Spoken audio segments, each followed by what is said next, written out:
Tere tulemast kuulama ja vaatama papsid.ee podcasti, kus me väga ägedate saatekülalistega räägime väga erinevatel teemadel, aga enamasti vanemaks olemisest, suhetest, erinevatest ämbritest ja kriisidest, mis oleme läbi teinud ja loodame, et kõikidel on teil väga palju nendest kõigest õppida ja ka tänasest saatest. Ja minu nimi on Kristo Tuurman. Mina on Illimar Pilt ja me oleme papsid.ee kogemuskoolitajad. Ja teeme ka podcastis ja saadet siin samas. Ja meie podcastile on oma toetav õla alla pannud ka T1 keskus, ehk siis tänu T1-le me kõik saame seda siin teha ja teie saate kuulata ja vaadata. Ja T1 soovitame väga kohal tulla ka, et enda lähisoete eest hoolitseda, väiksed kohtingud, enda keha eest hoolitseda, väiksed trennid, mis siin 3. korrusel kõik võimalik on. Ja meie tänane saatekülaline käib ka siin vahepeal trenni andmas. Aga kes meil siis täna saates on? No, meil täna saates on, kasutan kohe, lähen selliseks natukene, kus siis öelda, ei ole poliitiliselt korrektne, et meil on laste loopimise maailmameister, meil on tsirkusartist, meil on isa, 5 korda isa, meil on vanaisa, Vello Vaher. Tere tulemast. Tere Vello! Väga mõnus, hea meel, et sa oled meiega täna nagu siin saates. Meil on, sa oled varsti, kui see meil podcast episood tuleb välja, saad juba 62-aastaseks. Jah.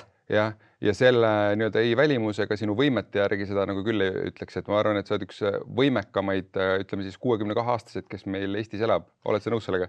Umbes 10 aastat tagasi üks tüüp tuli ja ütles, et Vello, sa näed nii hea välja, kui vana sa juba oled. 70 või?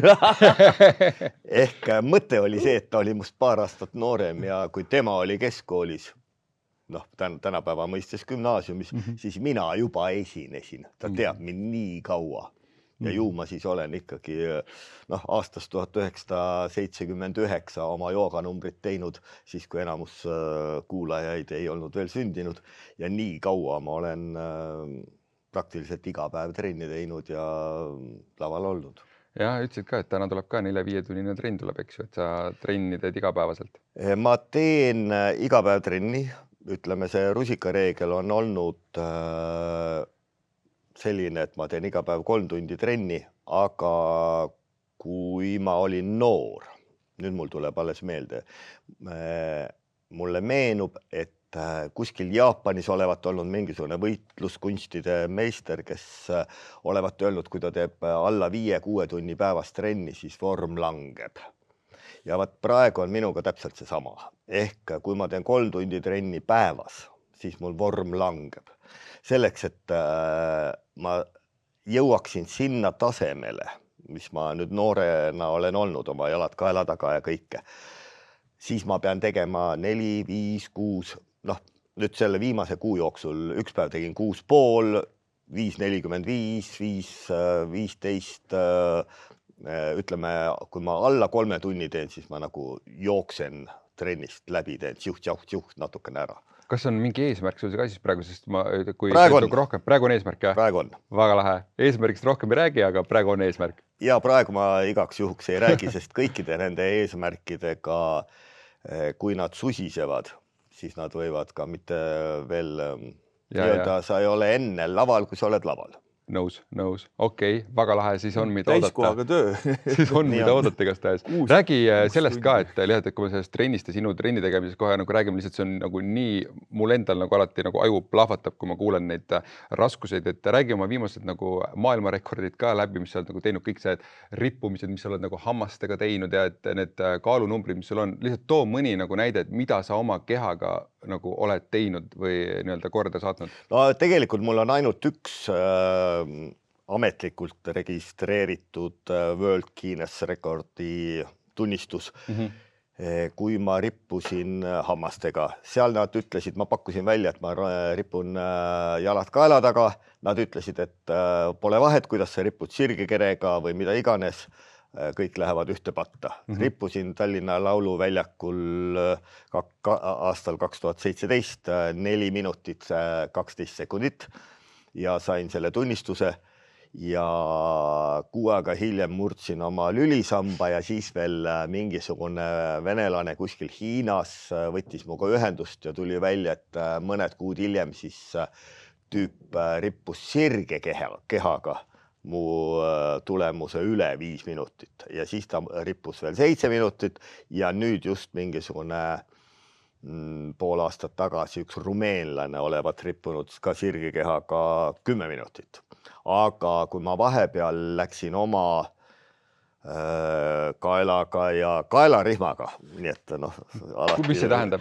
Nii et paned üle pea, Nii. eks ole, et riputakse juustega. Võib Mida sul ei ole? habemega rippuda. Aitäh. Või habemega veetakse autosid.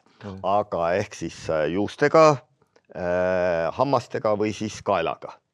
Ja minu rekord oli 112 kilo pluss oma keha, jalad siis maast lahti, nii et 56-kilosed hantlid olid käes. Hammastega rekord on 76 kilo pluss oma keha raskus. Sa võtad hammastega kuskilt kinni, sa ripud ja riputad endale 76 kilo veel ja juurde. Võtan kätte hantlid ja siis tõstan jalad maast lahti või siis jalad kalladaga. Ma olen kunagi ka 30 kilost neiut 2 korral üles tõstnud või kui mul jalad lootusistes olid, siis ühes käes oli 20-kilone, teises 25-kilone tütarlaps. Nemad panid jalad kaela taha ja siis hammastega rippusin nii, et tekitasime sellise elava karusselli. Aga muuseas selle hammastega rippumisega üks rumeenlane. Jälle, ma ei tea, see Ida-Euroopa on selline piirkond, et me poliitiliselt tahame olla Põhjamaad. Aga nii nagu selle laste treenimisega ja paljude asjadega, kus on nii-öelda käsi vaja ära määrida. Nii. Meie siin Ida-Euroopas ei pelga igasuguseid selliseid karme treeninguid ja küll serblased ja bulgaarlased ja rumeenlased ja siis see tüüp rippus 101 kiloga tõmbas veel selle raskuse 10 senti natuke ülespoole ja nüüd ta vist jõudis lausa mingi 120-125 kilo peale, nii et pani muust niimoodi ees minema, et tõenäoliselt ma talle järele ei hakka Teda ei hakka kinni püüdma. Just sellel See alal. tundub juba nagu ilma raskusteta, tundub nagu crazy, et selles suhtes, et see koos raskustega pole vahet enam, kas on 76 kilo, 110 kilo, see kõik tundub lihtsalt ulme. Aga Pärnus grillfestil siin mõned aastad tagasi jalad kaela taga, ma nimetan seda konna asendiks, siis proovisin hüpata 20 meetrit nii kiiresti kui võimalik ja esimene katse oli sinna alla 30 sekundi, teine oli siis 25 sekundit, ehk siis jalad kaela taga ja siis 40-sendised hüpped, tšah. Aga sellega oli ka, et kuna ta oli nüüd niivõrd teistsugune, ehk siis mul olid abilised ja nad proovisid seda Guinessi rekordit kätte saada, aga kuidagi edasi-tagasi ja see on mul tunnustamata niimoodi, et ju lihtsalt keegi teine ei ole teinud ja liiga eriline jälle. Nii nagu ei tunnistatud mu jalad kaela taga rippumist, ma läksin kõigi teistega samasse vatta. Meil muidu saate kuulajatele ka ja vaatajatele kõigile siis täna on väike, kuidas seda nimetatakse, siis inglise keeles on disclaimer, eesti keeles on nagu siuke nagu ütleme siis ära, et kui täna Vello saates väga palju rumalat juttu ajab, siis tal on põhjendus ka selleks väga hästi olemas, sest eile hüppas ta oma ka pea lõhki, nii et selles suhtes, et... No nii on jah, et hüppasin jälle kõigest 12,5 sendi peale praegu, ma olen 18 sendisele hüpanud oma numbris kogu aeg ja praegu, kuna ma ajan jälle ennast vormi, juba olen 15 senti, 15,3 hüpanud. Aga hüppasin üles, nägin, et selja taga on üks kast ja lükkasin veel kannaga seda kasti natukene edasi taha poole, aga ikkagi nii kui hüppasin, vajusin taha ja siis oli kõik kohad olid siin. Verd olid täis, ma saan aru. No ikka pritsis. Nii et siis täna põhjendus on olemas, aga et ilmselgelt kõik on juba aru saanud, et Vello, et see ei ole nagu normaalne, see ei ole nagu keskelt. Kuna ma ei ole normaalne, siis ma kõigepealt norin teie papside kallal, et mul on vend. Nii. Ja meie vennaga ka hüüdsime oma isa papsiks. Aga kuna ma olen selline eestimeelne mees, siis mingil hetkel mind hakkas see häirima, sest kuna vene keeles on papa, ja tegelikult Itaalia keeles on ka padre ja papa on tegelikult siis popp, eks ole, või ütleme see väga kõrge kirikuametnik. Aga kuna papsid tulevad minu arusaama saamist järgi vene keelest, papsid, siis mind ei ole kunagi papsiks hüütud. Ma olen olnud isa, issi või Vello, sest tavaliselt selle isa ja issiga on veel see, et hüütakse issi ja Vello ei tee väljagi. Nii kui öeldakse, Vello! Kohe pöörad. Jah, mis asi on? Ehk siis see on see. Nii et te võite oma isasid papsideks nimetada. Mina ei ütle davai, mina ei ütle baka. Ma räägin eesti keeles. Kui on vaja, тогда будем все говорить по-русски. Хорошо. Aga siis ma räägin selle inimesega vene keeles või mõnes muus keeles. Aga see on minu arusaam, et kui me räägime eesti keelt, siis me üritame ilusat eesti keelt rääkida. Väga ilus see eneseteadlikkus on sul seda kontrollida, et mul ikka seda davaid lipp saab küll üle huulte, nagu ma tean, et ikkagi päris nagu tihti. Aga ikkagi lähme tagasi sellisesse kohta nagu sinu lapsepõlv, et kus see Vello nagu tuli? Räägi natukene oma lapsepõlvest, mis sa mäletad, et kus sa sündisid, milline sinu lapsepõlv välja nägi? Ma sündisin Rakveres, kuigi mu juured on pigem Võrumaalt, Navi külast olen saanud oma vaheri nime, aga Rakveres 12 aastat elasin. Meeldis mulle väga maletta mängida, muuseas kõik maletajad on minu meelest väga targad inimesed, nad võivad olla omade puudustega, aga nendel on alati loogiline mõtlemine. Ja 2 aastat vanem vend, tagantjärele ta on rääkinud, et tema oli mu esimene treener, sest ega me kaklesime väga palju. Minu arvates mina kunagi ei alustanud, aga teate ise. Ja kui ema-isa läksid lahku, siis mina ütlesin, et mina jään sellega, kellega vend ei jää. Mitte sa ise ei teinud valikut, vaid sa valisid, et kellega vend ei jää. Just. Ja kuna ema tuli Tallinna, ja kuna vend otsustas jääda Rakverre oma koju isa juurde, siis mina tulin emaga Tallinna. Ja siis veel see üks maleõpetaja ütles, et kuna ma läksin vabamaadluse trenni, et mis on sarnasust maadlusel ja malel, mis on, mõlemal on tegemist matiga. Ja sarnasus. Aga kui sa tulid 12, tulid Tallinnasse, kuidas sul isaga suhted pärast seda olid? Ikka natukenegi vahel harva käisime, aga mind on ikkagi valdavalt kasvatanud ema. Et seda ei olnud. Kas sa oled kuidagi seda ka kokku viinud, et võib-olla pole mõelnud selle peale, aga kuidagi kokku viinud, et mida see lahkuminek sulle on nagu kaasa andnud või et mida sa oled enda suhetesse nagu üle võtnud või kindlasti mitte üle võtnud, nagu tänu sellele, et milline sinu vanemate suhe oli ja kuidas ta lahkuminekuni jõudis? Ma proovin õppida oma vanemate vigadest. Nii.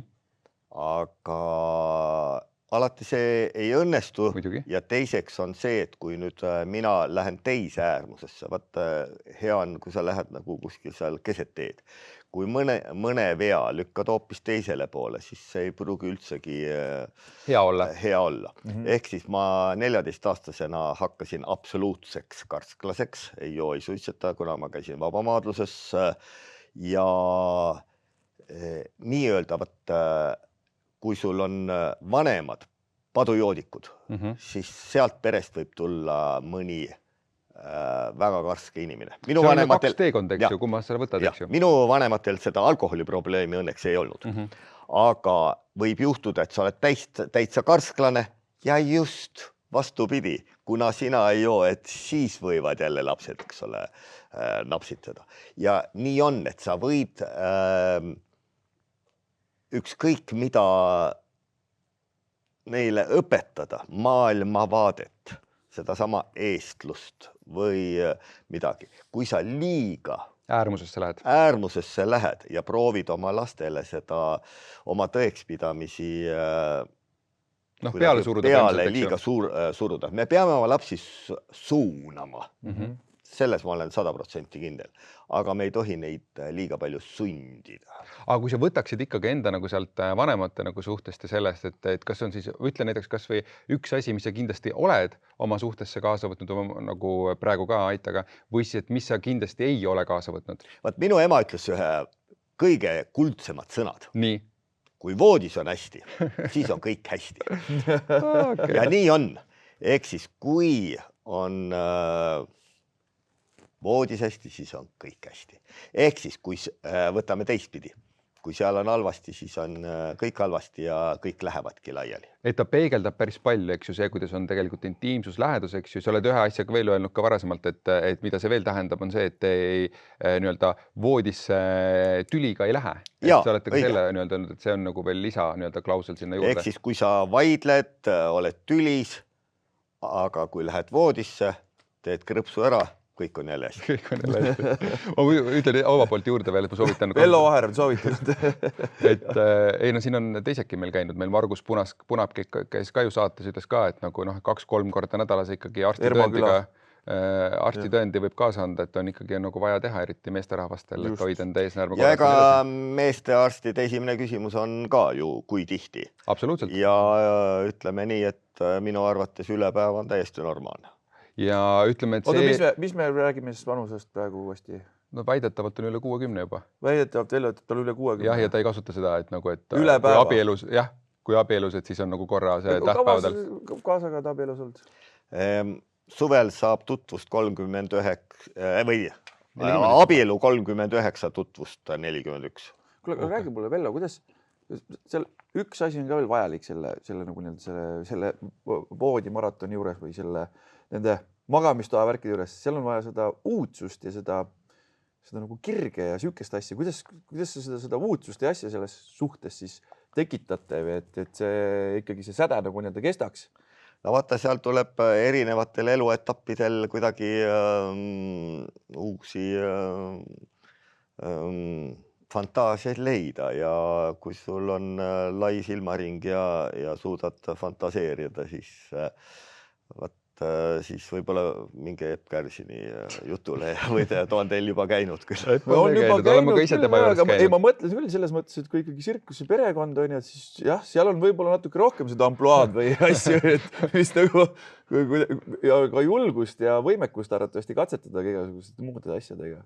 Aga kui sa niimoodi ütleksid, et ütleme, et ärme selle päris nagu neid voodipoose hakka nagu küsima, aga kas on mingid asjad, mida sina teadlikult näiteks siis suhtes teed? Et ma ütlen, et see 40 aastat on ikkagi nagu väga pikk aeg. See, et pärast 40 aastat ikkagi see nagu kirg, lähedus, kõik on suhtes olemas. No me võime öelda, et see on nagu normaalsus ja ta peakski olema normaalsus, aga ta ei ole mitte tavapärane. See kindlasti ei ole nagu tavapärane, et ma arvan, et normaalsus on ikkagi see, isegi ma võin tuua statistikat välja, et kui tehti uuring, tehti siin aastal 2021 või 2 oli, et kui palju abielupaarid siis seksivad nii-öelda suhtes, siis kui palju seksivad abielupaarid suhtes rohkem 1 või rohkem kordi nädalas, siis see protsent oli natuke üle 30. Ehk siis 30% abielupaaridest nii-öelda teevad seda vanainimeste asja vähemalt korra nädalas.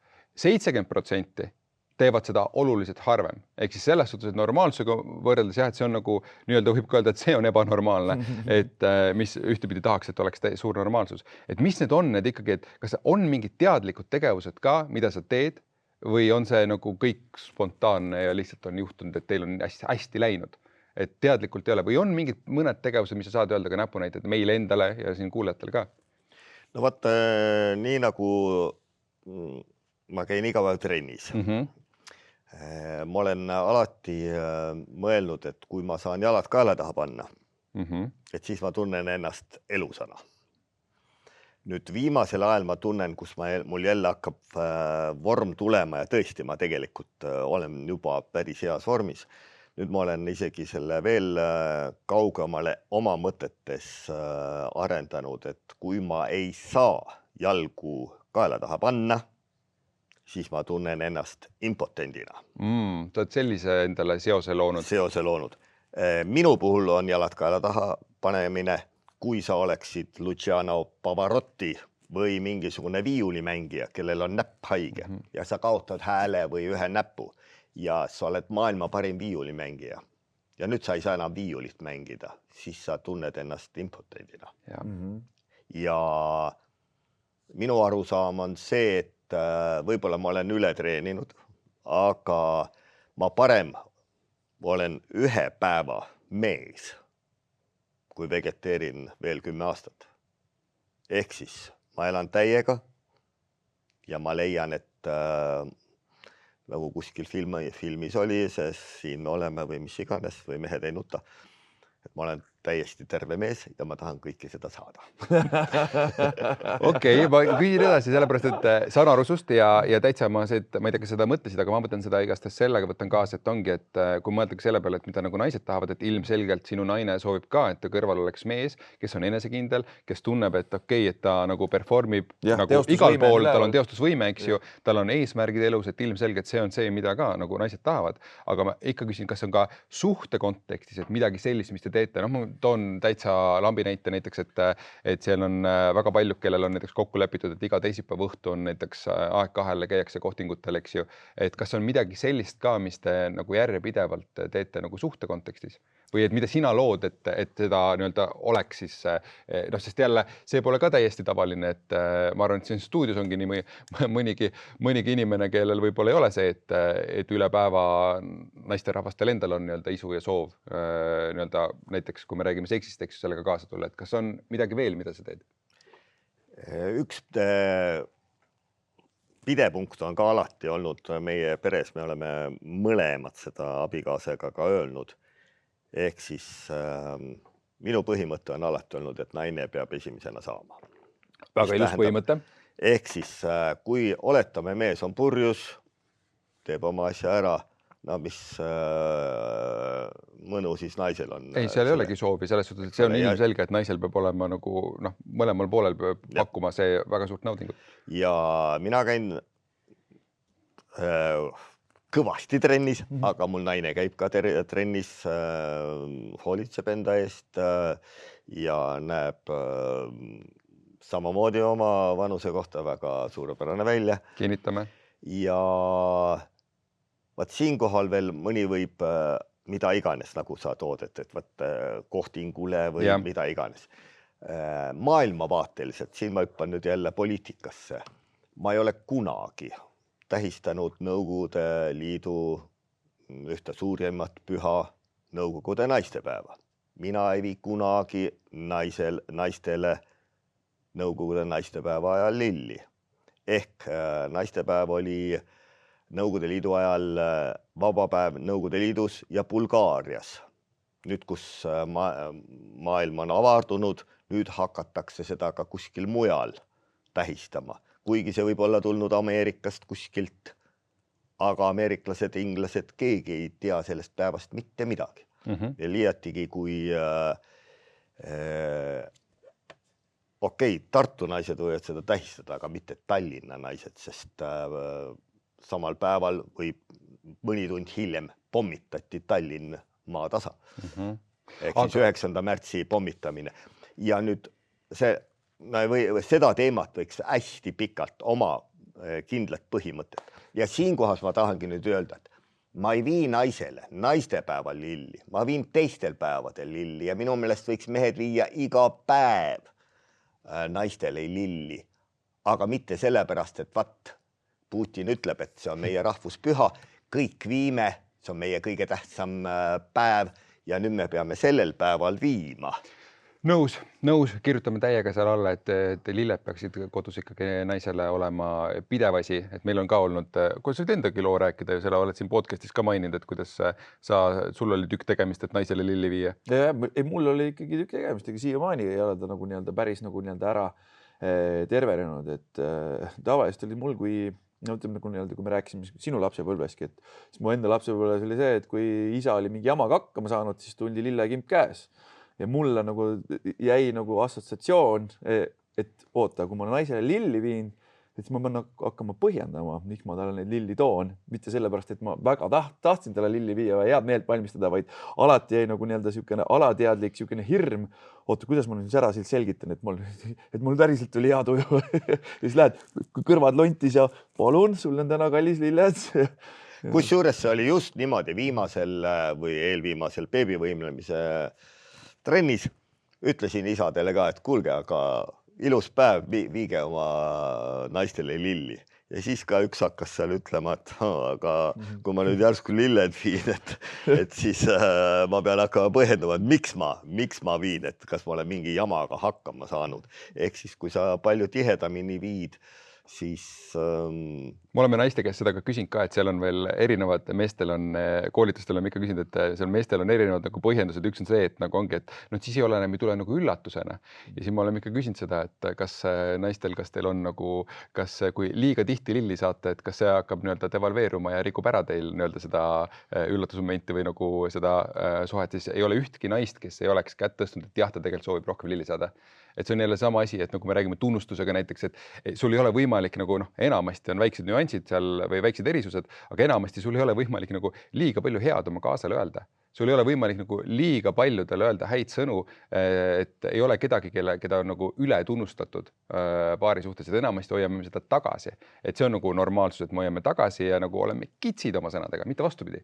Ja kui nüüd see podcast läheb eetrisse 15. mail, just emadepäev on ära olnud, te olete juba lilled oma naistele viinud, aga viige nüüd nädal aega hiljem veel ja tooge põhjenduseks, et Vello käskis.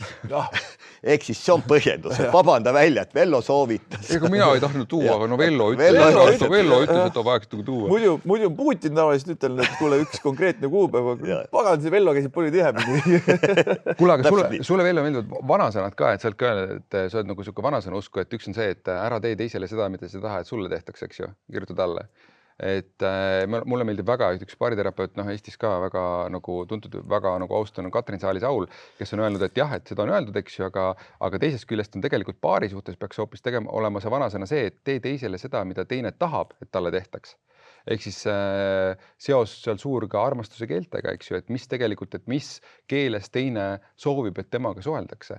Ma ei tea, kas armastuse keeltega oled kursis, aga et kuidas nagu teil suhtes on, et mida sina nagu Aitale pakud seda, mida tema soovib ja et mis on nagu sinu siuke nagu erisus võib-olla, mida see Aita sulle saab pakkuda. Et on sellist ka, mida oskad öelda?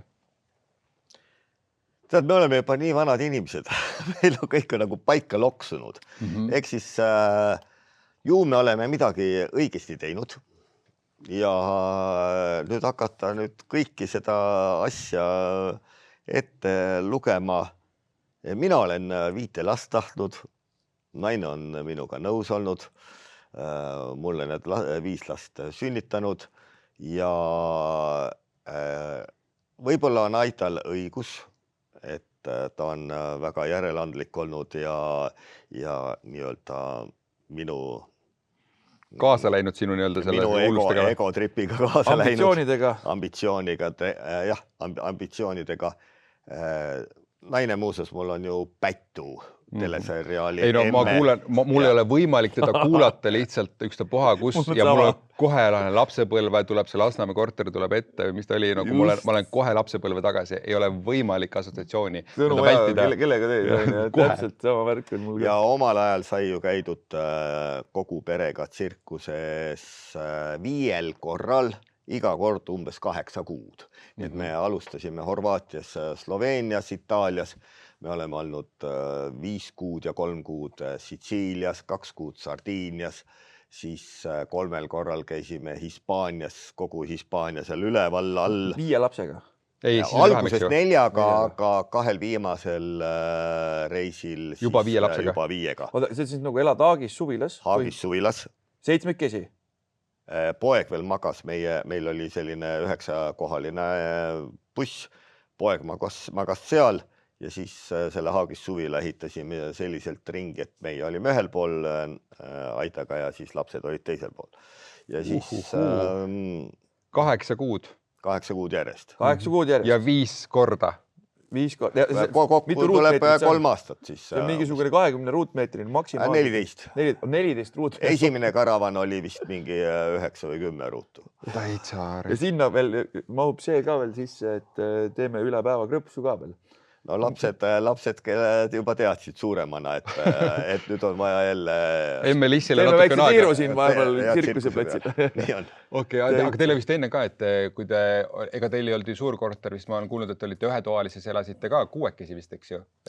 Ja siis, kui ma mäletan, teine laps läks esimesse klassi, Lembi, siis oli meil on niimoodi, et esimesed 4 last olid 6 aasta ja nädala sees. Oot, esimesed 4 last olid 6 aasta sees? no ja nädala. no okei, aga ikkagi 6 aasta sees. Okei.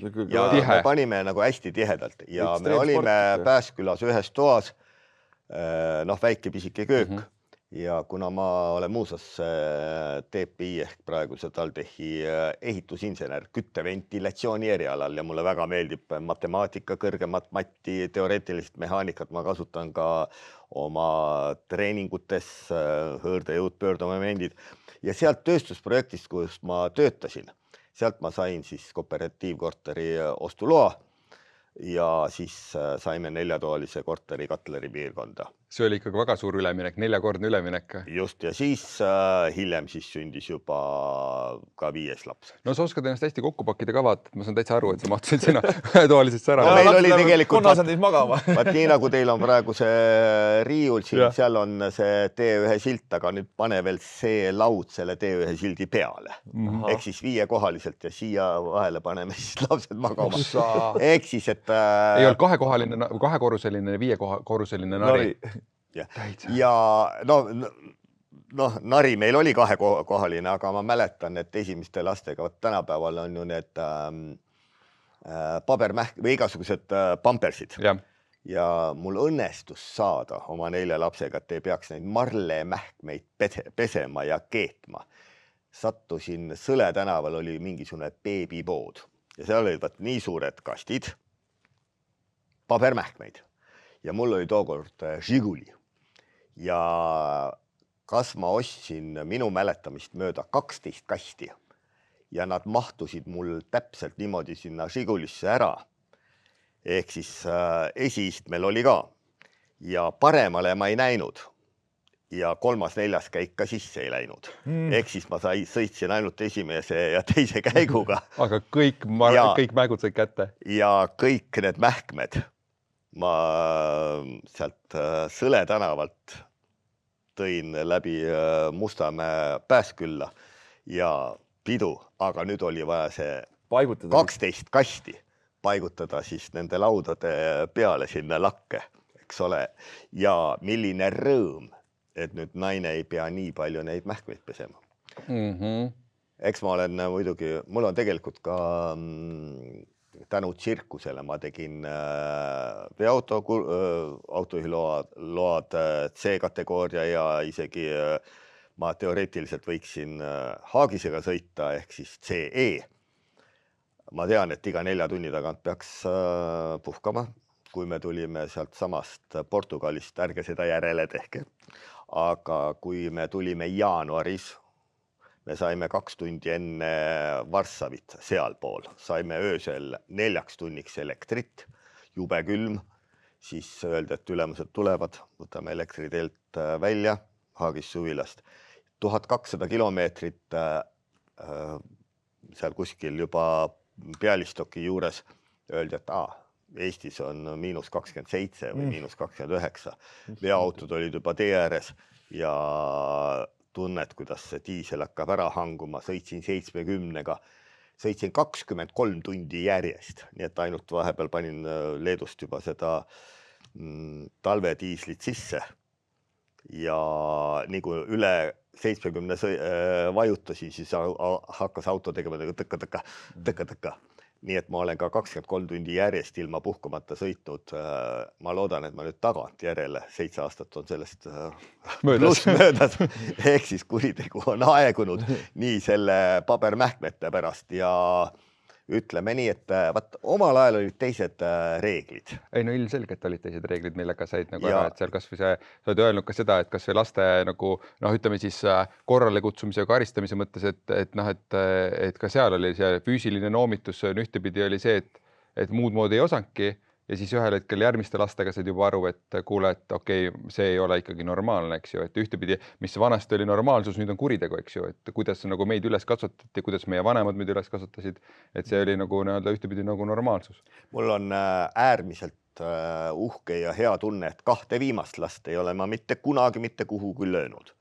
Aga mul on äärmiselt piinlik selle üle, et ma esimesi lapsi kagehaliselt karistasin. Kas te olete rääkinud ka sellest pärast? Kas te olete öelnud ka seda? Ma olen vabandanud ja tegelikult see mul on hingel. aga ma ei tea, just me vaatasime, vaat see mingisugune uus film, kus ühe kaameraga läheb kogu aeg. Adolescence on Netflixis, jah. Just. Kusjuures eile vaatasime 4. osa ära ja seal selles viimases osas, järelevaatamisest. Ja just see isa ütleb, et näed, tema sai kodus rihma ja tema tahtis olla parem isa. Ja läks sinna teisme äärmusesse nii-öelda. Läks teise äärmusesse ja kunagi ei karistanud. Ja näed, tema laps nüüd, eks ole, mõrvab 13-aastasena oma klassiõe. Ehk siis me ei tea, mis on õige, millal peab andma. Ma mäletan Itaalias alati, kui poiss midagi isalt küsis mingisugune publikust, et tahan suhkruvatti ja niimoodi tõmbas, siis see tähendas, et isa annab siit kohe. Juba oli, kehas oli sees. Kehas oli kogu aeg need asjad sees, eks. See, ma siin ütlen ka, et kuulake meie podcasti episoodi number 10, kes ei ole veel kuulanud Rita Rätsepaga, räägime piiridest ja see on nagu et piirid on nii olulised, et see ei tähenda seda, et sa pead last nagu karistama, et sa pead last nagu väärkohtlema, vaid see on piirid ja piirid on nii olulised igale lapsele, et kindlasti kuulake seda episoodi. Seal ka Rita räägib ikkagi sellest, kuidas ta ka said naha teie kätte. Jah, aga väga mõnus piiride osa, et hästi oluline. Ja näiteks mina sain vitsa selle eest, et ma 12-aastasena vennaga jaanipäeval korralikult purjutasime. Ja ma sain vitsa ema käest ja mina talle seda ette ei heida. Aga ju ka sellepärast, et mina sain, siis me ikkagi jäljendame oma vanemaid ja kõik me tuleme oma lapsepõlvest. Ja ma ei tea, mis on õige. Ehk siis tänapäeval öeldakse, et sa ei tohi enam riielda ja häält ka tõsta. Et mis on õige? No ma arvan, seda lapsevanemat ei ole olemas, kes on oma lapse peale häält tõstnud, et küll võib-olla mõni üksik, aga ma arvan, et neid väga nagu ei ole, kel süütenöör nagu nii pikk on kogu aeg. Aga ma usun, et ka neid on väga vähe, kes ei ole mitte kordagi isegi nii teinud. Ehk siis ma ei tea, pange käsi südamele, ma ei ole kunagi niimoodi teinud. Ja mina ei ole lapsi, ühtegi korda ei ole füüsiliselt ei ole nagu löönud, aga ma arvan, et mis on, mida sinagi oled öelnud, mis me oleme teinud, on see, et mis on tegelikult sama nagu ühtepidi nagu väärne, on see, et sa näiteks võtad nagu kinni, et sa võtad kinni ja näiteks viid kuhugi füüsiliselt nagu ära või hoiad või et sellised, seal on nagu nii lai on, eks, et mida sa füüsiliselt nagu teed või pakud, eks ju, okei, löönud ei ole, aga tegelikult see karjumine võib olla täpselt sama väärne jälle. Kui sinul katus sõidab, karjud lapse peale, ilmselgelt on see, et nagu sinu eneseregulatsioon on täiesti olematu sellel hetkel, eks ju, sa teed täiesti nagu väärde sellepärast, et hei, laps läheb lukku selle peale, see on teie omavahelise suhtel mitte midagi juurde, et nii palju paremini saab neid olukordi lahendada. Nii nagu just oli mingi pealkiri ehk see suitsunurk, kus enne õpetajad käisid suitsetamas, nüüd nad käivad seal nutmas. Ei, see on veel järgi, ärme sinna teemasse lähe, et kuidas praegu õpetajatel raskus. Kui koolis õpilased vastu hauguvad ja sa ei saa mitte midagi teha. See on veel eraldi teema, aga räägime sellest tsirkuseperioodist, sa tahad selle kohta midagi? Mina tahtsin küll küsida. Ma tahan tsirkuse kohta küsida. Sa tahad tsirkuse kohta küsida, mina tahaks ka tsirkuse kohta küsida, et lihtsalt enne me lipsasime laste peale, aga ma ikkagi tahaks selle suhtega edasi toimetada. Et siin, kuigi Espergi käis meil saates ja rääkis oma pöörasest mitmest suvest, mis ta oli nagu nii-öelda Hiiumaal elanud on ja toimetanud, kus oli nagu nii-öelda suhe viidi nagu pingesse, sellepärast, et nii palju fookust läks kuskile mujale. Nüüd, kui sa oled seal mitu korda seal välismaal käinud ja selle perega seal selles väikses Aagis suvilas või selles asjas elanud on et kuidas see suhe selle ära kestis, et kas teil ei olnud siis selliseid olukordasid, kus tõepoolest, et see kuidagi nagu see pinge läheb nii suureks, et pannaksegi need surmused siia lavanurgale või kas neid olukordasid tuli ka ette? Ei, selles kontekstis ma ei ole kunagi pidanud sõrmust. Aga kaasa sul? Minu teada ka mitte. Kuule Vello, et nüüd on nagu ikkagi päris paljuks läinud, et äkki läheks koju tagasi või... Vaat kui ma olen mõnikord sealt MRT-s magnetresonantsis käinud, siis on jube tegu, et see sõrmus kätte saada. Ehk siis ära pundunud sõrmed. Aga vaat selle pisikese seltskonna või selle ruumi eelis on see, et siis me rääkisime ja lapsed ka tihtipeale tunnevad puudust, kui me sõidame nüüd enam mitte terve perega, aga käime kuskil Eestis esinemas, siis kui tore on, sa oled samas autos ja nüüd sa pead rääkima või kuulama, mida teised räägivad ja sa suhtled. Aga kui sul on suur maja, siis üks laps on ühes toas, teine laps on teises toas. Sina vaatad ühte telekat, naine teist telekat. Ehk siis kas see on siis see ideaal, mida sa tahad? Parem on ikkagi see, kui sa oled koos, sa suhtled, kakled ja sõbruned ja siis, kui veel nii-öelda tsirkuse poolt liiga tehakse, siis nii-öelda saad asju arutada. Ja see on palju hullem, kui üldse ei räägita. Ehk siis kõige suurem solvang pidavat olema see, kui sind ignoreeritakse. Ka näiteks, kui sa enam ei paari suhtes näiteks. Mitte ainult paari suhtes, ka koolis või sõpruskonnas, kui sulle enam tere ei öelda, kui sind tõrjutakse, see on solvang, mitte see, et mine. Ehk siis sind saadetakse kuhugi, sulle öeldakse halvasti, siis jälle lepid ja jälle tülitsed. Aga kui sa enam ei räägi, kui enam ei räägi, siis võib sõrmused nurka visata. No, Ühesõnaga kommunikatsioon. Kommunikatsioon, jah. Et nagu me ütleme ka, et me oleme nagu seda koolitustel mainime ka seda, et seda ütlevad, kõik uuringud ütlevad, et mida rohkem suhetes räägitakse, kehtib iga suhte kohta, seda lähedasem, seda õnnelikum see suhe on. Eks seal on korrelatsioon on nagu otsene. Ja mida rohkem sa räägid, sul ei ole võimalik üle rääkida, välja arvatud tülide ajal natukene vali oma sõnu rohkem. Aga muidu on see, et mida rohkem sa räägid, seda õnnelikum suhe on, et see näitab ka seda. Ja siis teine mul tuli meelde lihtsalt see, mis me Anna ja Raivo Nõmmikuga rääkisime, kui me laste vaimsest tervisest rääkisime, et peredel, miks need teismelistel need vaimse tervise probleemid, miks on nagu lastel, miks peame nagu tegelema sellega, et väikestel lastel on vaimse tervise probleemid, on see, et nagu ongi see lihtne asi, omavahel rääkimine, seda aega ei olegi, ei leita. Kõik lähevadki oma tubadesse nagu ära, kaavad enda ekraanidesse ära ja tegelikult seda üks-ühele aega, näiteks õhtusöögi laua taga kasvõi, see pidi raritet juba olema vaikselt Euroopas, et süüakse koos õhtusöögi laua taga õhtusööki koos. Mis mõttes? Ilma telekas lõugaks. Nagu, kuidas see saab olla uus normaalsus? Nagu, kas telekas lõugas, te söötegi erinevatel aegadel, ma ei tea, enda tubades, asjades, ekraanide taga, et see ei ole nagu, see ei ole normaalne. See näitab jälle seda, et tegelikult teile, kui palju tegelikult positiivselt te sellega tegite, eks ju, et te selle ühte ruumi ennast kokku pakkisite. Et väga lahe. Aga ma tahan tsirkuse kohta küsida veel seda, et kuidas lapsed seda nagu võtavad, sest ilmselgelt ma arvan, et see ei olnud nagu nende valik teha need 5 tsirkuse nagu turneed nagu nii-öelda kaasa, et kas nad on ka kuidagi seda tagantjärgi, ma ei tea, siis teile ette heitnud või on nad nagu tagantjärgi väga õnnelikud selle üle, et see protsess nagu toimus, sest ma kuidagi arvan, et võib-olla see ei olnud nagu neil, et lähme teeme kõvasti trenni, teeme peretsirkust.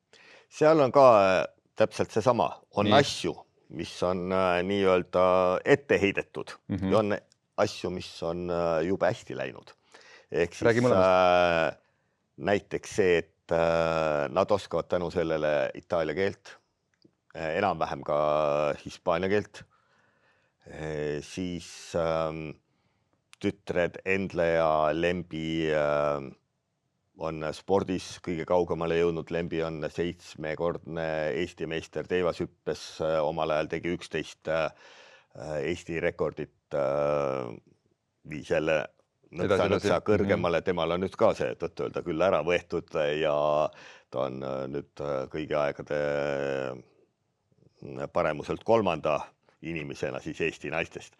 Aga Endla on siis fitnessis saanud 10 medalit Euroopa ja maailma meistrivõistlustelt ja ta hindab kõige rohkem seda medalit, kui ta tegi piruetiga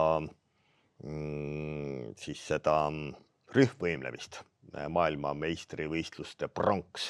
Kusjuures just nüüd eetrisse ta läheb nõksa hiljem, aga eilsel päeval nad käisid Hispaanias võistlustel ja Lembi Endla just eile postitasid, et nende õpilane tuli Euroopa meistrivõistlustel pronksile. Ilus. Ehk siis fitnessis, see on siis see fitness, mida nüüd nimetatakse ka akrobaatiliseks fitnessiks, kus on vaja teha 90 sekundit saltosid, spagaate, igasugust tantsuhüppeid ja siis on see nii-öelda kehapool. Ehk siis nad veavad tsirkusekooli, mida ei tohi kindlasti seostada minuga, sest see ei ole Vello Vaheriga seotud. See on minu tütarde Endla ja Lembi tsirkusekool. Jah, ma olen andnud kunagi selle pisiku.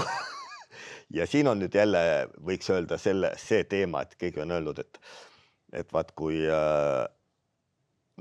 seal kõvad kergejõustiklased või et oma isa õpeta oma poega ja näed, siis tuleb üks kõrvalt keegi treener ja ütleb, et vaata, tee nii. Ja nüüd ta teeb nii ja lähebki paremini. Ja siis ütleb, kuidas tema oskas kohe niimoodi öelda? Miks sina ei ole öelnud? Ja nüüd, kui sa ütled, aga ma olen ju öelnud sulle seda 100 korda, natuke teiste sõnadega. Sa ei tohi niimoodi öelda, sa ütled, et ossaga väga hea, aga tee nii. Ehk siis see on see kasvatus, et kui keegi teine ütleb, siis ära ütle, et ma olen ka öelnud. Ma olen seda öelnud. Sama on nüüd selle tsirkuse kooliga, et ja, see ongi nende oma ja ma olen ka varasemas noorusest liiga palju ennast öelnud, et kõik see on nüüd tänu minule. Ja teie võite ka seda arvata, et see ongi kõik tänu minule. Aga nüüd tuleb öelda, et nad on kõik ise teinud. Ja nad ongi ise teinud. No jaa, aga selle vastu ei saa, et selle pisiku ja eeskuju oled ikkagi nagu sina andnud. Et no just. Sul on ju valiku tegelikult nemad, et nad selle võtavad selle eeskuju vastu. Aga kõik 5 last on ju tegelikult sul nagu sportlikud olnud, eks ju. Ehk siis see järelikult see eeskuju, kõik need tsirkuse reisid, mis te olete nagu koos teinud, et see on järelikult nagu selle andnud. Kas on muidu raske olnud ka nagu ütleme lapsi sellel nagu trennilainel ja selle enda keha eest hoolitsemise lainel hoida või nagu mitte? Mõtleme mingis nagu Ott Kiivikas just käis eelmises episoodis ja seal rääkisime ka nagu laste trenni tegemisest ja liikumisest. Et tema ütles ka, et ikkagi kõige põhilisem asi, mis ta teha sai, oli see, et ta lihtsalt oli eeskuju, tegi kõik ees. Aga nagu seal on natukene nagu veel vaja ikkagi, et nagu tippsporti nagu teha, siis peab ikkagi nagu pingutama. Et kas sa oled kuidagi nagu, kuidas sa oled seda nii-öelda lapsi liikuma saanud, enda lapsi? Võt siin ma saangi kenasti oma teistest lastest ka veel rääkida, sest mul on ju 5 last. Sul on 5 last. Ehk siis poeg Vootele, kellest kõige vähem tavaliselt räägitakse, et tema mängib väga palju lauatennist ehk pinksi ja teeb seal mingit pinksivõistlusi. Ja Estonia teatris kunagi me tegime sellises muusikalis nagu minu Veetlev Leedi 1-minutilist akrobaatikakava, aga siis tal ka jalaga juhtus õnnetus ja siis praegu me teeme seda tütardega või tütrega, aga ta on ka füüsiliselt heas vormis. Siis üks tütar Linda, siis, kes elab Berliinis, ta on väga hea tantsija olnud, näitleja, tabaka lõpetanud ja teinud seal Saksamaal erinevates teatrites ja filmiprojektides kaasa ja ronib väga kihtisti. Võt on see nagu, meil on nagu see kiviklimb, eks ole. Nagu ronimisministeeriumis. Just. Aga ta ronib seal seintel ja kuna tal on spagaadid ja näpud kõik tugevad, muuseas 5-aastaselt ta tõmbas 5 korda lõuga. 5-aastaselt 5 korda lõuga? Just. Uhke.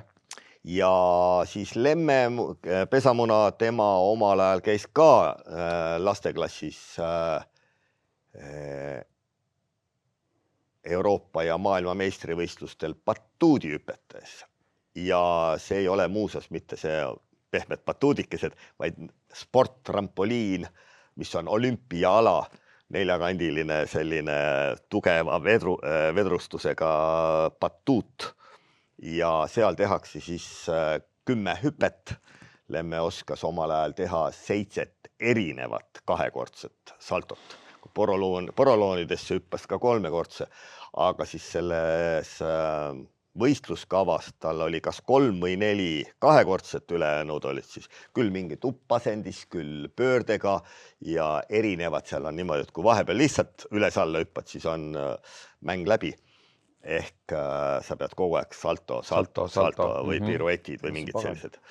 Ja, et lasteklassis on jah harkhüpped ette või midagi sellist.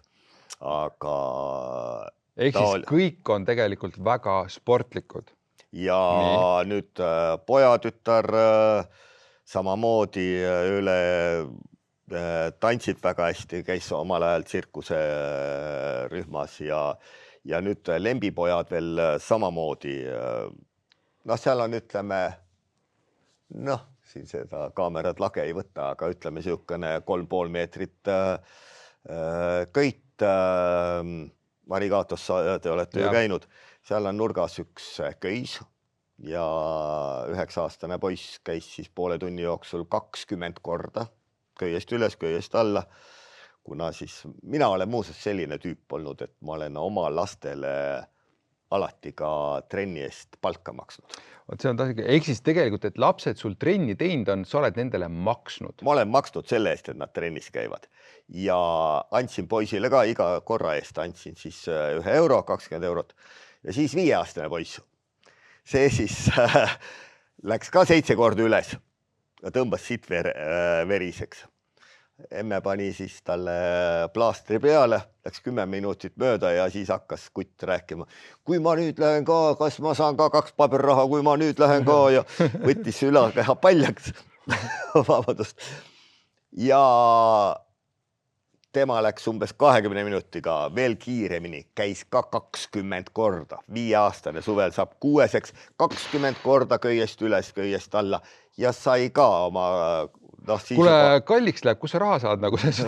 Sul on 5 last, kes on nagu tippsportlased, vaatad peaaegu, kellele sa oled siis nagu kõvasti nagu maksud, et sul on nagu see eraldi töökohta vaja, et oma lapsi laste trennides maksta. See oli küll nüüd praegusel juhul nii-öelda enam-vähem ühekordne, aga omal ajal küll, jälle, ma maksin neile palka. Tõnismäel oli see tööjõureservide spordisaal ja siis käisime Pärnu maanteel oli kommipood. Ja siis me käisime pärast seda alati kommipoes. Mõnikord nad kogusid raha, ostsid endale legosid esinemiste raha eest või esinemiste eest me maksime ka raha. Või siis pärast trenni läksime kommipoodi ja sõid kommi. Tänapäeval nüüd öeldakse, et nii palju kommi ei tohi süüa. Ja lapselapsed praktiliselt ei söö komme. Jälle. Öelge nüüd, mis on parem, kui kas laps on rõõmus, rahul, aga hüperaktiivne kogu aeg või see, et ta kunagi komme ei saa ja siis selle 1 kommi pärast tuleb nüüd suur tüli, eks ole. Jälle, et mis on õige? Kas anna talle see 3 kommi või 5 kommi? Eks seal see tasakaal ole jälle vist see kõige õigem teekond, eks ju. Aga jälle, et eriti toitumise osas nagu see on. Aga kus tuli see trenni eest maksmine, et miks sa selle otsuse tegid? Kas nad ei tahtnud trenni teha? Eks omal ajal oli küll niimoodi, et tulid koolist koju ja igaüks ütles oma sõnadega, et issi, palun, ärme täna trenni lähe ja mina täna trenni ei lähe ja siis sai meelitatud Jah, et see sinu vajadus oli see suurem, eks ju, et lapsed trenni teeksid, et ja kõik need peretsirkus ja kõik, et eks sinu vajadus oli see suurem ja sa tahtsid leida selle viisi. Ja siin on veel üks hea asi, mis ma tahtsin kindlasti öelda, et ma ei tea, kas see on õige või mitte, aga mina olen mõelnud, et ole või viiulimängija, aga siis ole ka nagu Paganini. Ehk siis see, mida teed, tee nii hästi, et sa teed kõikidest kõige paremini. See on minu tõekspidamine. Ja seda sa oled lastele siis ka proovinud? Ja ma olen proovinud seda sellisena nii-öelda neid selles suunas juhtida. Ja nüüd, kui oletame poeg või poiss käib judos, siis ta võiks kõrvalt võtta boksi, natukene tõstmist, natukene sarnaseid alasid. Kui tüdruk on iluvõimleja, siis võta kõrvalt, nagu nii nad saavad koreograafiat, balletti, aga võiks saada ka natukene akrobaatikat, ehk siis üks on põhiliin. Ja teised toetavad. Ja teised toetavad. Kui sa tahad saada kuhugi väga heale tasemele. Teine variant. Sa üks kord nädalas käid viid teda ratsutama, siis ta käib maleringis, siis õpib viiulit, siis käib ujumas, robotikas ja laps on väga laia silmaringiga inimene. Ja võib juhtuda, et siis ta jõuab ka kuskil alal väga kõvaks. Aga ma ei tea, mis on õige. Mina usun, et see üks liin peaks olema ikkagi see, mida paljud asjad toetavad ja siis, kui jääb aega, siis ma väga hindan näiteks just nimelt malemängu. Väga minu meelest tark mäng.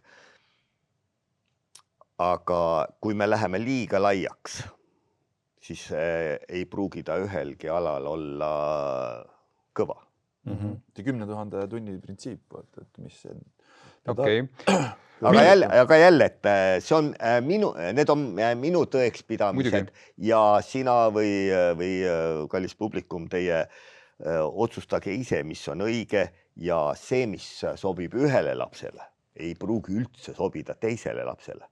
Ehk siis naljatamisi kõik, ka minu lapsed on ühtede projektjooniste järgi tehtud, aga kõik on erinevad. Nii iseloomult ja siis ainult mõningates aspektides vaatad, et nad on ikkagi. No ja siis on jälle hea, kui seda tarkust on, eks ju, et need kõiki lapsi ka erinevalt võtta, eks ju, et mitte need proovida kõike nagu selle ühe kasti sisse mahutada, eks ju. No võtame kas või see, et mõned lapsevanemad ja mõned lapsed ütlevad, et nii kui laps peab võistlema, siis on pidur peal. Teisel on nii kui ta peab esinema, on pidur peal. Aga kui ta saab teha seda oma asja, siis ta teeb. Aga ma teen ka mitmes lasteaias, olen teinud akrobaatikat õpetanud ja ikkagi kipub olema see, et lapsed tahavad ikka nii-öelda pigem nad jõuavad saali teise otsa, ükskõik mis asendis. Mina võitsin. Ma ütlen, et me teeme ilususe peale. Ehk kes teeb kõige paremini seda õiges tehnikas mingisugust asja, aga nad tahavad esimesena jõuda. Ja nüüd proovi ikkagi õpetada seda, et ta teeks seda õigesti. Milline vanaisa Vello Vaher on? Sest jälle tundub, et kui natuke siin enne salvestus ka rääkisime ja nagu hommik on juba võrdlemisi täis olnud ja see 4, 5, 6 tunnised treenipäevad, et kas sul nagu seda rolli ka nagu jääb, et see vanaisa roll on ka tegelikult ju päris oluline roll, ja siuke äge roll, mida võtta ja nautida. Palju see selleks aega jääb? Jääb väga vähe. Vähe. Tunnistan ausalt, ehk siis ka naisega oleme seda arutanud, et me oleme piisavalt noored. Meil on veel omad tegemised, omad eesmärgid ja vahel harva, kui lapsed tulevad meile külla või siis mul on Rannamõisas vana tuuleveski, kuhu ma olen pannud aastast 1987 kogu oma vaba aja, raha, hinge ja tervise. Ainus, mida alati on hing. Ja kui nad seal käivad, aga ikkagi Vello teeb sellel ajal tööd ja naine siis vanaemana vaatab lapsi või teeb grilli. Ehk mulle tundub, et lapselapsed mind armastavad ja austavad ja ma olen neile suur eeskuju, aga mul ei ole nii palju aega, et nüüd käia ja nendega toimetada. Ehk prioriteedid on selles, et ongi, et sa nagu valid nagu teised, et seda ei ole, et lihtsalt, et siin jälle kuskilt tuli just, kuulsin seda, et kuidas kõik me teame seda, eks ju, et need jutud, mida surivoodil, eks ju, kõik räägivad, et keegi ei ütle seal, et ai kurri oleks võinud rohkem tööd teha, eks ju, et pigem on see, et ma oleks võinud rohkem olla lastega koos, ma oleks võinud rohkem olla lastelastega koos, eks ju, et lähisuhted tegelikult saavad järjest olulisemaks, et seda sa ei karda, et sa kogu oma vaba aja paned veskisse, et sa kogu oma vaba aja paned nagu trenni ja kõike sinna, et tegelikult need suhted kannatavad selle pealt ja sa lõpuks ühel hetkel ootad kurja, et nagu pidi ma nii tegema. Vaat ma olen oma 5 last üles kasvatanud. Kõige noorem on juba 20, mis ta siis on, sellel aastal saab 25 juba. Ehk siis kõik on täiskasvanud. Ja kui ma nii-öelda tund aega suudan väikseid lapsi välja kannatada, siis on väga hästi. Nii nagu, no ma loodan, et ei pea nüüd seda välja lõikama, aga nagu suured laste sõbrad on ikka öelnud, et kes kõikide teada on suured lastesõbrad, ütlevad, et me armastame lapsi. Ehk ma ka armastan lapsi. Ehk siis tegelikult, kui nad on toredad, siis on nendega väga meeldiv tööd teha. Aga tegelikult, kui hea on ikkagi omaette olla ja iseendaga tegeleda. Väga hea, okei. Aus, aitäh sulle selle eest, et väga hea. Selles mõttes küll, et vanaisa on tore olla, tuuakse, aga saab alati ära anda. Et isa või ema rollis vaata, siis sul on ikkagi pidev see protsess, et siis sa nagu ei saa niimoodi. Nüüd ma pean jälle selle šovinistliku nalja ka tegema. Ma olen ju, nagu ikkagi, eks ole, šovinist, rassist, natsist ja kõik, eks ole, kõik, mis tänapäeva meestele antakse. Aga ehk siis vanaisaks oli omal ajal jube hea saada. Aga teate, kui karm oli esimesel öösel vanaemaga voodis. Aga nüüd mõelge nüüd samal ajal peaaegu, kui mina saan 62, minu kõige vanem lapselaps saab 18. Ongi nii. Mis tähendab seda, et tänapäeva noored küll sünnitavad 30-selt, aga mis tähendab ka seda, et homme võib juhtuda, et vanavanaisaks on vägev saada, aga milline egolaks tuleb esimesel öösel. Oi, Vello, okei. Aga jälle, ehk siis naine mõnikord ütleb, et me oleme juba piisavalt vanad selleks, et ma ei tohi enam selliseid nalju teha. Aga võib-olla selle tõttu me olemegi suutnud koos elada. Et me teemegi nalja. Üksteise üle, enda üle. Ja kusjuures alati kõige paremad naljad on ju enda üle. Ja minule ei meeldi teiste üle naerda. Ehk me võime ju itaallast üle naerda, aga ma ei tea, kas nemad naeravad. Enda üle, see on kõige parem huumor, kui sa saad enda üle naerda ja tervislik, absoluutselt. Kuule, aga Vello, miks sa neid lapsi seal loobid? Seal Arigatos, üht ja teistpidi. Õudne, isegi kirjutatud on ju, et seda, et kui Vello käest peaks lapsed ära võtta ju. No kui nüüd vaadata, vangi peaks panema. Vaata, kui vaadata näiteks Instagramis seal neid eriti, mis on väljaspool Eestit, need kommentaarid, siis loomulikult mind peaks elimineerima ja politsei kutsuma ja nii edasi. Aga te olete mu tunnis käinud. No selles suhtes me siin võime proovida üht ja teistpidi siin nagu sõimata ja vangi panna, aga me oleme ise su trennis käinud, meie lapsed on kõik seda kogenud, mida sa teed. Nii et ja kui 5-aastane poiss mul see lapselaps ühe käega seal ripub, eks ole, või siis nad on tugevad, terved ja isegi kui mõni laps alguses võib seal, eriti kui nad ei ole päris pisikesed, 3-kuune kuni 7-kuune nad naudivad. Siis on mingi hetk, kui nad õpivad käima. Ma alati korrutan nagu mantrat, et 11 kuu kuni 1,5-aastane laps, nad tahavad juba oma asja ajada ja trambivad jalgu ja jooksevad eest ära ja siis sa pead neid taga ajama. Ja samas nad naudivad seda. Kumb on parem, et nagu me enne rääkisime suuremate lastega, et sa paned ta oma tuppa, las vaatab telekat. Või see, et sa tegeled temaga. See pole üldse küsimus ka. Ehk siis teistpidi võtame, et sa oled voodihaige ja tuleb füsioterapeut ja teeb sulle massaaži. Tõstab, väänab su jalgu, sa ise ei suuda. Sinuga tegeletakse. Ja nüüd mõtle see väike laps, ta ise ei suuda. Ehk siis, kui me teeme kõige lihtsam asi, laps on selili maas ja sa aitad kukla tagant, paned käed põlvedele ja siis aitad tal tõusta. Ta ise veel ei oska oma kõhulihaseid ju treenida. Ja sina oled nii-öelda jõusaali masin. Ja nüüd sa oled nii treener kui masin ja sa aitad teda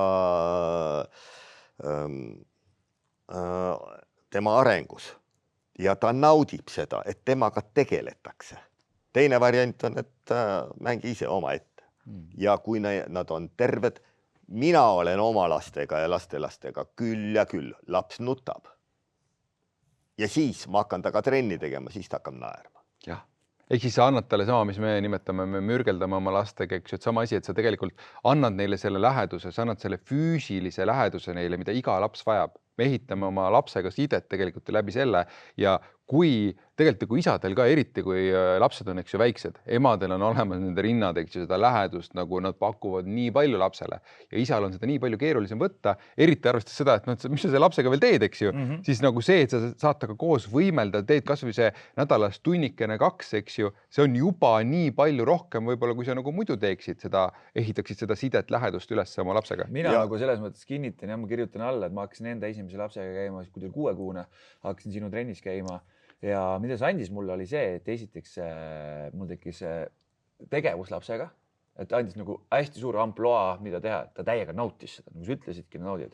Tema nautis 5-6 eluaastani ja siis läks lihtsalt liiga pikaks, et kui ma hüpitasin, et lihtsalt ta peakas vastu maad käima, ta oleks muidu pannud edasi ka. Ma loodan, et ei käinud. Oleks hakanud käima.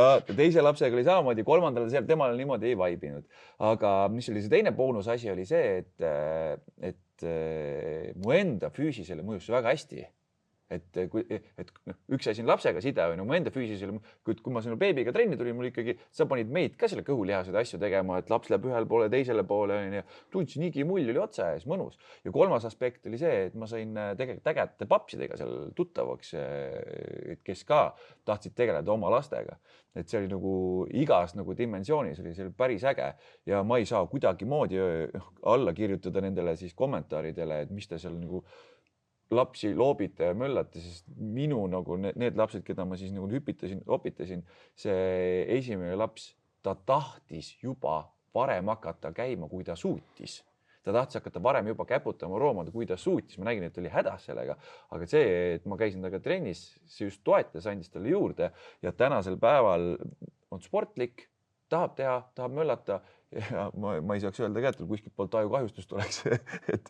Kusjuures viimasel spordiaasta galal ma olin juba Johannes Ermilt sinna raamatusse autogrammi võtnud ja pärast siis jalutasin ringi ja siis üks ema tuli ja ütles, et näed, see laps on ka sinu käe peal seisnud, kes ja näitab Johannes Ermi poole. Ongi nii? Ja tegime veel pilti ja pärast kirjutasime seal läbi nalja, et kas proovime uuesti. Kas teed ära? Ehk kui mul on erinevatel elualadel, seal üks 17-aastane poiss 2-meetrine mängib korvpalli seal meeste liigas ja Toorberg ja siis kes seal 16-aastasena on tulnud Euroopa meistriks judos ja kui palju on tegelikult seda vastukaja. Ehk minu trenn on kaasa aidanud. Loomulikult. Superstar. Võib-olla ütleme, läbi nalja, võib-olla Johannes Ermi pool punkti on minu. Võib-olla on isegi terve punkt. Aga seal on mingisugune asi, mis aitab sellele kaasa. Mingi seeme. Mingi seeme, mis aitab kas siis seesama, et isad viivad lapsi nagu taksojuhid trenni. Ja muuseas üks väga tore näide on, ma alustan sellest, et mul oli otsa ees üks väike sünnimärk ja läksin nahaarsti juurde ja arst ütleb, oi, ma tänan teid selle kvaliteetaja eest, mida te mulle 20 aastat tagasi pakkusite.